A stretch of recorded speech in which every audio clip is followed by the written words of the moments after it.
Community should be celebrated. It should be championed as the lifeblood of any piece of media, not spoken down upon or in hushed tones through DMs. Today, we are taking a look at a profound piece of art made by Batesian Mimic, or as they're known by now as Batesian Mimsy. This is a bittersweet candy bowl PMV called Sandy, and it is a retelling of the events of Bittersweet Candy Bowl through Sandy's point of view.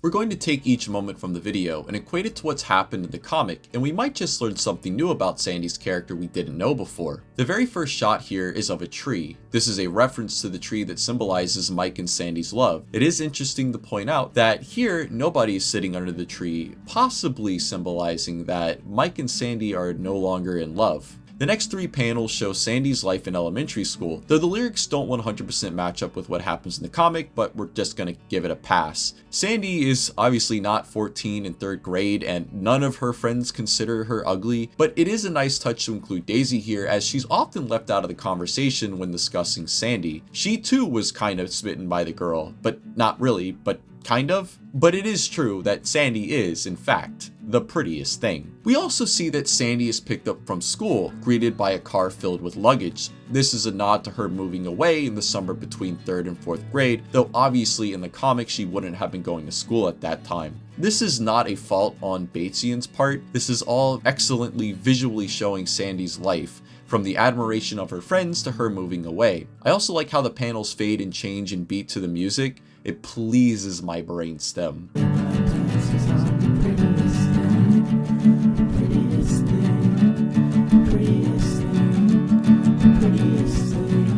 And so Sandy is given a modeling contract by her mother, which has already been signed. This is alluding to other people making decisions for Sandy, which is somewhat brought up in the comic. I'll get into the significance of this later, along with why Mike is so important to her. We then get to see a lone Mike sitting underneath their tree. It's important to note that while we know Lucy would also sit with Mike there, the PMV only shows him, signifying the importance of the tree for Sandy and Mike, and that Mike still misses her. Sandy is then seen talking with Mike over the phone, though I don't believe she hates Mike as the song says. It's just another small concession for the sake of the overall story. Something you should keep your eye on for the rest of this PMV is that Mike is always shrouded in a golden light. Just how golden light or warm tones represents positive things in Sandy's life. However, the next lyric, "But right now I just want to go home," is paired up with Sandy's mom barging in and scolding her, telling her what to do.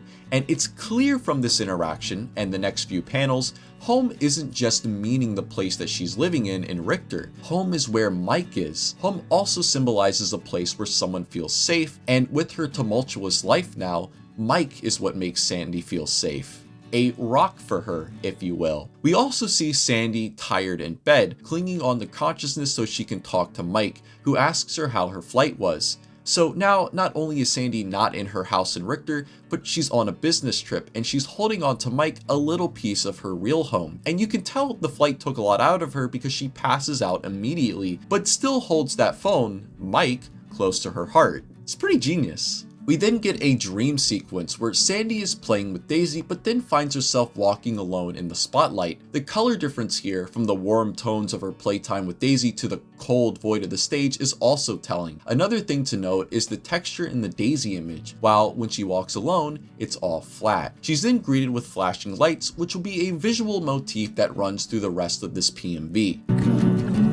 These two people represent the fashion industry, paparazzi, and so on, faceless strangers that hide behind cameras. There are even further flashes around them that indicate more strangers in the void. These next two panels coincide directly with each other. We first see Sandy reaching out, stepping away from the spotlight as her younger self runs in that same direction. On the next page, we see Sandy was running into Mike's arms. On the first panel, the younger version of her is representing her childhood that still pines for Mike and sees him as a safe place, but the older Sandy seems more reserved about it, only reaching out and looking somewhat apprehensive. She still gives Mike a big hug all the same, and the warmth returns to the scenes, but when introduced to Apollo and Daisy, they are but strangers to her, their eyes now replaced with singular flashes. For Apollo, this could be because he was coveting her looks as the fashion industry does, and for Daisy, it could represent Sandy forgetting her as she grew up. Also, Daisy would later bemoan how beautiful Sandy looked when she left. Sandy waves sheepishly, but still hides behind Mike. Behind her, more flashes appear. It's clear from this that she only feels safe with Mike and fears that everyone else is only after her looks. Which, of course, they are, but there's a lot of that going around. And Mike's smiling face radiates like the sun, and he takes Sandy's hand. We go back to Sandy's everyday life, where now even her own mother has become one of the faceless people who only see her through the lens of a camera, but not literally here. It shows the disconnect that she has with her daughter, so far in her own world that she's forgotten to treat her like one.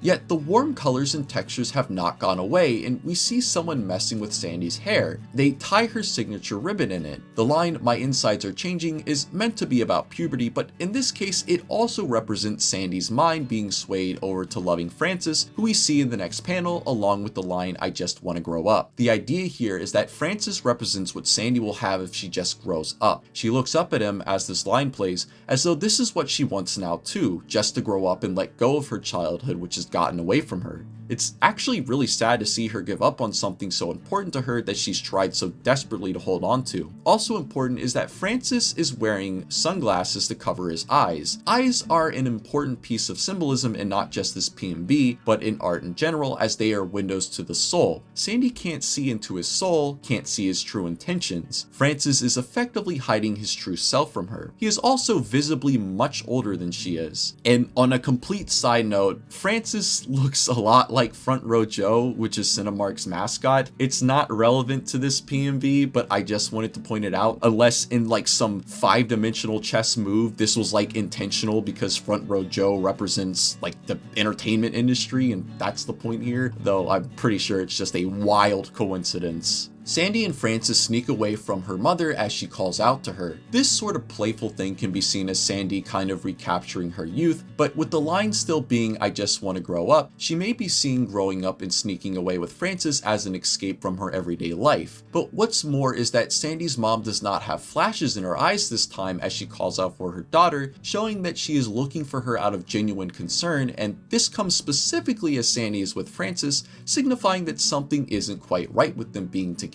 As Sandy talks to Mike, she is no longer in cold colors as she has Francis's attention now, but it all goes belly up as Mike, now eyeless, is having a hard conversation with her, which we know is the one from Eternal Flame where he chastises her for not talking to him more. In this panel, Sandy realizes the consequences of her actions, spending all that time with Francis while she had a boyfriend waiting for her at home. She shamefully tells him about Francis. Her phone now spouts flashes with what is no doubt Mike's anger at her for doing this, as the colors turn cold and become isolating. The words "I just want to grow up" now no longer have the charm to them that they once had. She did grow up, but that had the consequence of alienating her home, her safe place. Sandy is now on the ground, pushed back by these flashes, all alone in the spotlight. She tries to run from this, but just ends up backing into Francis. He removes his sunglasses to reveal that he is no different from everyone else, coveting her for her looks. Sandy internalizes her mistakes as she sees Mike standing in the spotlight now, but upon turning, he too has flashes in his eyes. This could mean one of two things for the PMV, that the real Mike now no longer sees Sandy as the great thing that he used to, as he does in the comic, or that in Sandy's anxiety, she fears she has now alienated the one person that really loved her. Looking to her other side, Sandy sees another spotlight with her playing with Daisy, but Daisy too has flashes for eyes. This is really interesting as Sandy has put two spotlights on two things that she genuinely loved from her childhood. Sandy cries, for she is now truly alone, having pushed everyone away for a lie. In front of her lays a crown, the one Daisy wore when they played together as kids. Daisy is completely gone now, but the crown being here also is representative of her childhood, which has totally evaporated in her quest to grow up with Francis. It ends on one final somber shot of Sandy covering her head in fetal position in the spotlight, completely lost and alone, yet still being idolized at the same time. no one will truly understand her pain or isolation. I'm not going to lie. Fully dissecting this PMV took a little bit of an emotional toll on me. While it is just a retelling of the events of BCB, it is done skewed more to making Sandy look sympathetic, rather than how she is portrayed in the comic as a distant, manipulative gaslighter. But more than that, it's about childhood and what we give away to grow up. In Sandy's case, she was forced to grow up when she wasn't ready, and when she finally accepted that growing up, it was all built on a lie. Unfortunately, she has now done so much damage to her childhood that she has nowhere left to go to hide. As for the art itself, it's all very soft and inviting. It looks as though it was drawn with crayons and colored pencils, and the VHS filter that is put over all of it gives a feeling of nostalgia, a nostalgia for childhood, as though the whole PMV is looking at a distant memory. The music also fits perfectly, and it's not just because it's about a girl named Sandy. The narrator has a soft tone, like he is speaking to a child, even though it is all in the first person. My name is Sandy, I'm 14 years old. My friends say I'm ugly, but this is all the prettiest thing. It feels reserved, almost insecure, as this is what the whole song is about, an insecure teenage girl scared of the world and just wanting to get out of the chaos of puberty. Much like how Sandy's life is chaotic, she never has time for herself and she just wants to escape out of that crazy life to safety. It is very unfortunate that, for a character that holds so much importance to one of the main characters of Bittersweet Candy Bowl, that she is more or less a plot device to keep Mike and Lucy apart. Sandy could have easily been written in the way she is portrayed in this PMV, a character that lost her way and is ultimately tragic and sympathetic. She clung back to Mike because he is the last piece of her childhood that she has left, the last thing that was just for her and only her, that no one else had any control over. The issue is that while Teshi kind of alludes to this in On Call, it's also surrounded with heaps of love bombing, gaslighting, and manipulation that makes it feel so disingenuous. The other problem lies with how Sandy treats Mike when they are together, seemingly so into her own world that she doesn't stop to think about what Mike wants, at least not until the very end, where she starts feeling bad because she has been seeing Francis the whole time and Mike has been nothing but kind and patient with her. We simply do not get enough time with Sandy to feel bad for her. We only see her through how she treats Mike, which isn't very well. This PMV actually makes me feel bad for Sandy. Fuck, I'm not gonna lie, it kinda makes me want to cry, but canon Sandy just makes me want her to go away forever. This is a very interesting angle to take for this character, and it makes me wish that we could have gotten this in the actual comic. It would have made it tougher for the reader to truly be angry with Mike for taking Sandy back, because we see how tough Sandy's life is, how unfair and poorly she was treated, and how Mike is the one good thing keeping her going. We do get one single chapter about this, chapter 55 to the top, but one chapter is not enough. You can't just show a thing once over 10 years ago and wipe your hands and say, well, that ought to do it. The thing is, Sandy isn't meant to be a sympathetic character in BCB. She's just meant to be a plot device. That's it. It's not the greatest way to go about handling the situation in my opinion, but it's Teshi's story, so she can tell it however she wants to. Anyway, that's all I got for this. What do you guys think? Do you agree with my analysis, or am I reading far too into it? It'll be interesting to see what Batesian says about my musings. I hope that I did not miss the point. Thank you all, and have a wonderful day.